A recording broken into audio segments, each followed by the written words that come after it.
brought to you by Visionary Parenting. Start reading for free today at visionaryfam.com/parenting. Do kids belong in big church? Join us for this important conversation today on Family Vision. Hi, my name is Amy Rienow. Welcome to Family Vision, the podcast from Visionary Family Ministries, encouraging families through practical, encouraging, and real conversations.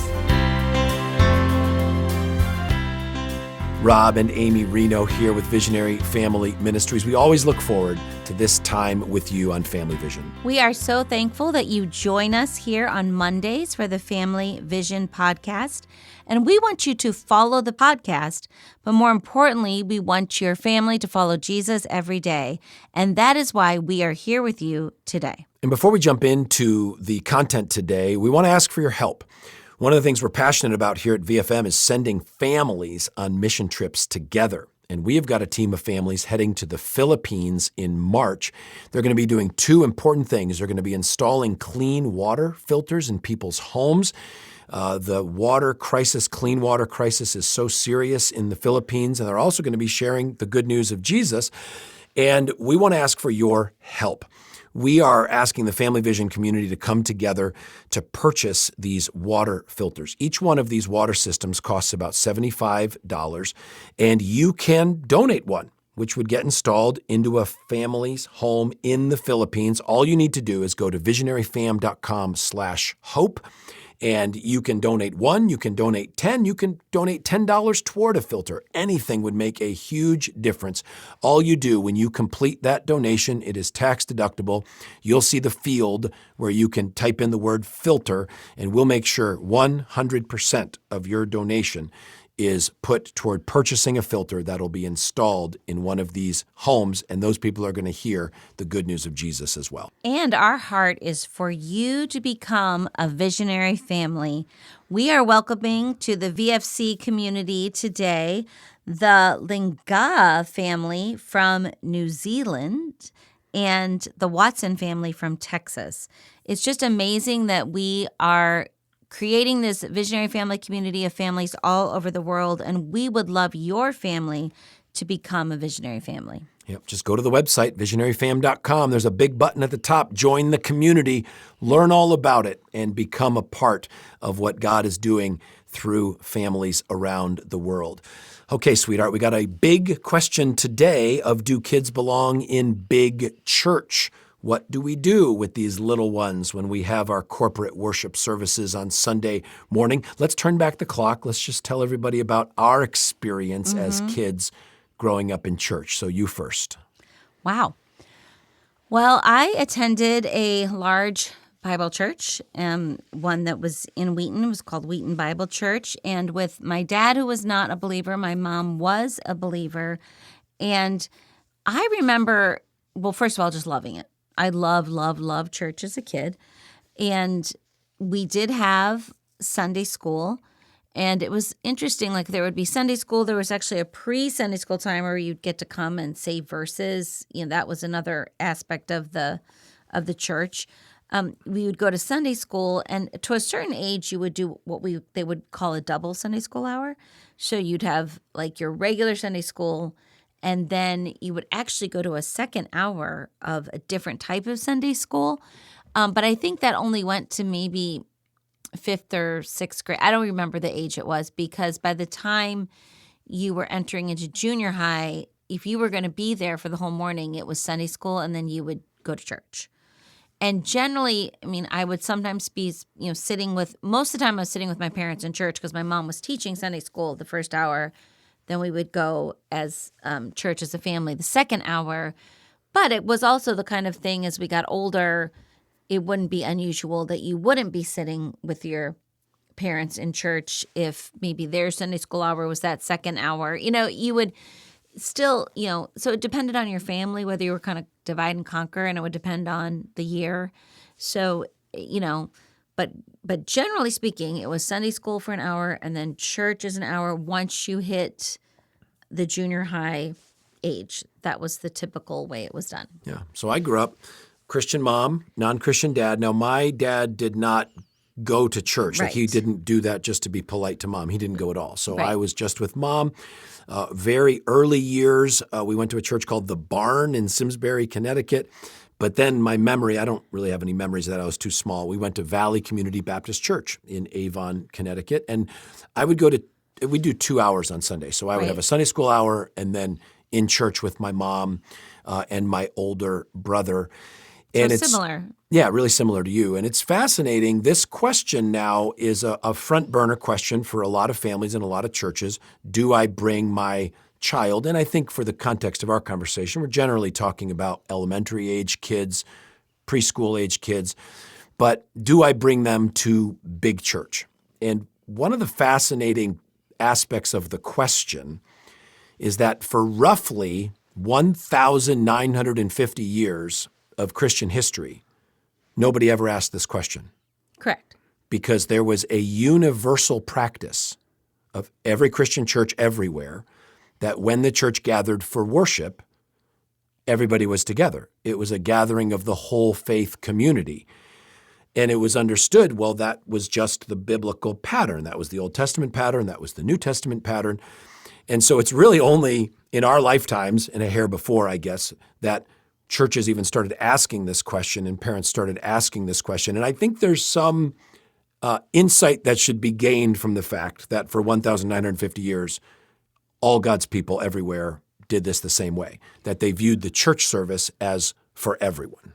And you know how I like to study specifically the Pilgrim years and the early church, what it looked like in America. You would come, there'd be a section for moms to be with babies, and they were actually pilgrim babies. They had these little hoops that they wore, meaning that they wore this with like 4 or 5. They were kind of funny. Like they were like these outfits they wore so if they fell, they wouldn't really hurt themselves, basically. I need one of those. It was it's kind of like walking around in an inner tube. But my point is, it was understood in those days you'd come to church and there would be an area where the moms would have those kids. That would be, it wasn't separate. I mean, you could still hear the sermon, a separate section, I would say.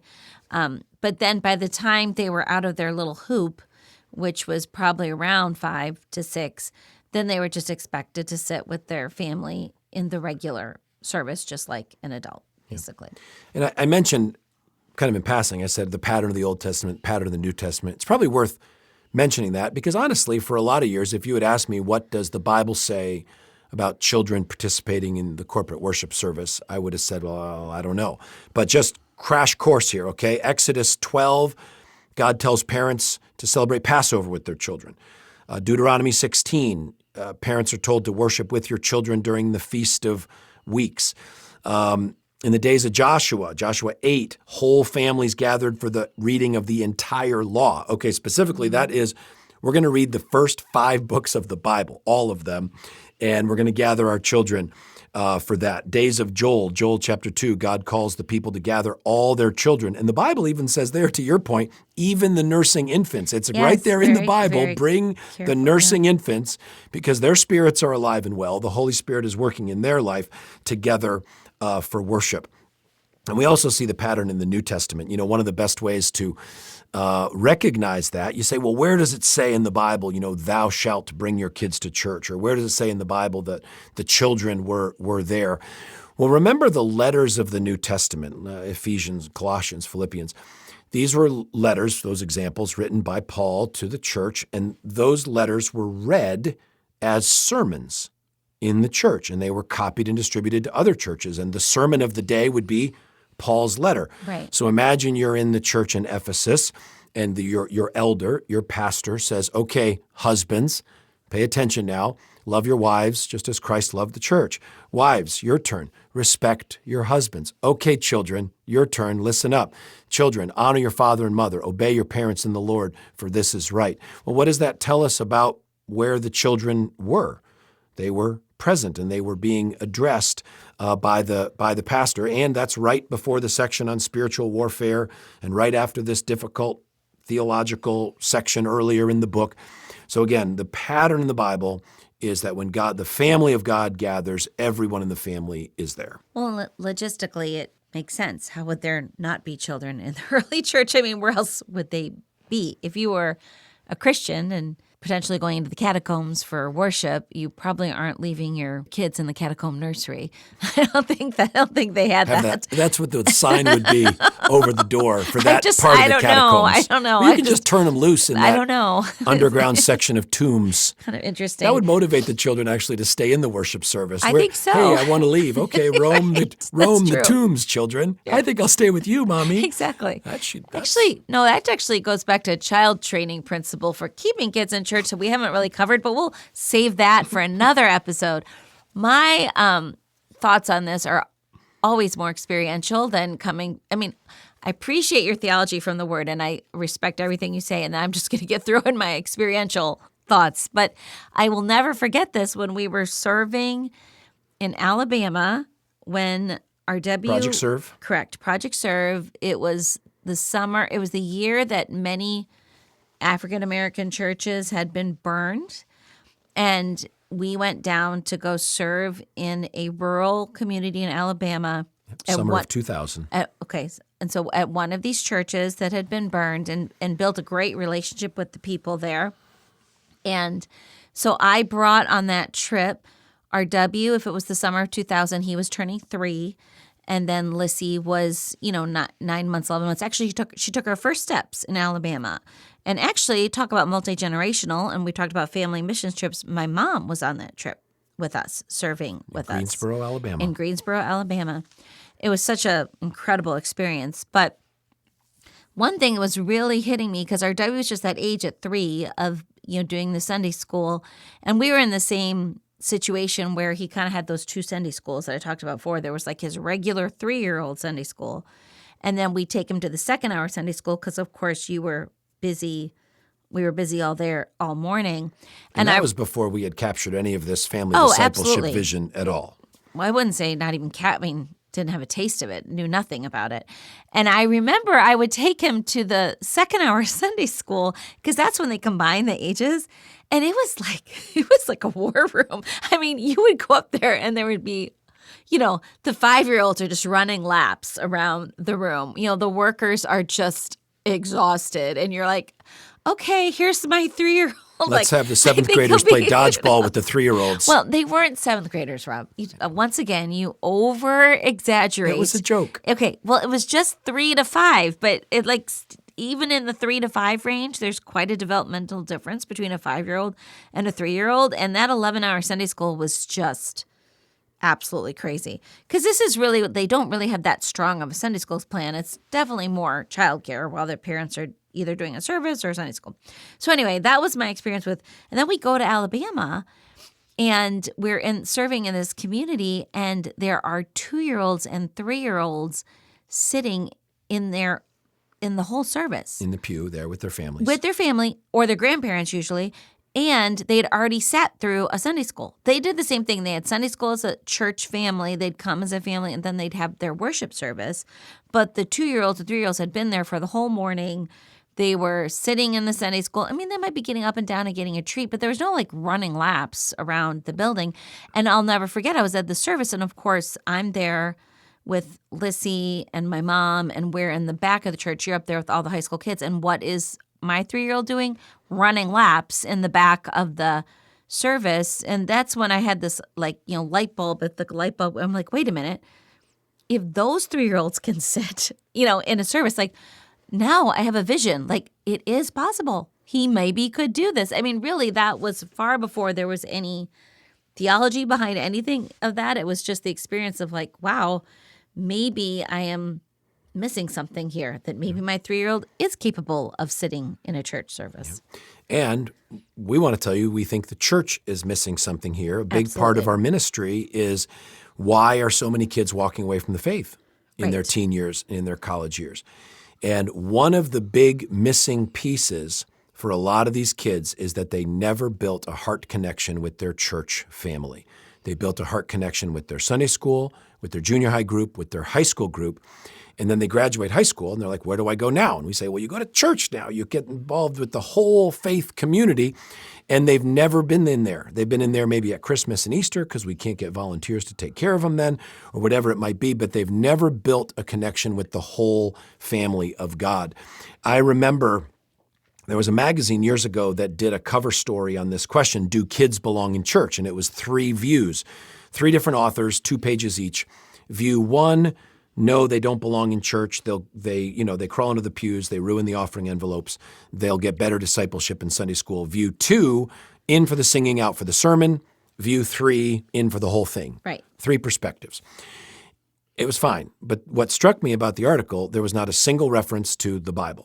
No one tried to appeal back to the pattern of Scripture. All they said is, in our church, we found this works best. In our church, we found this works best.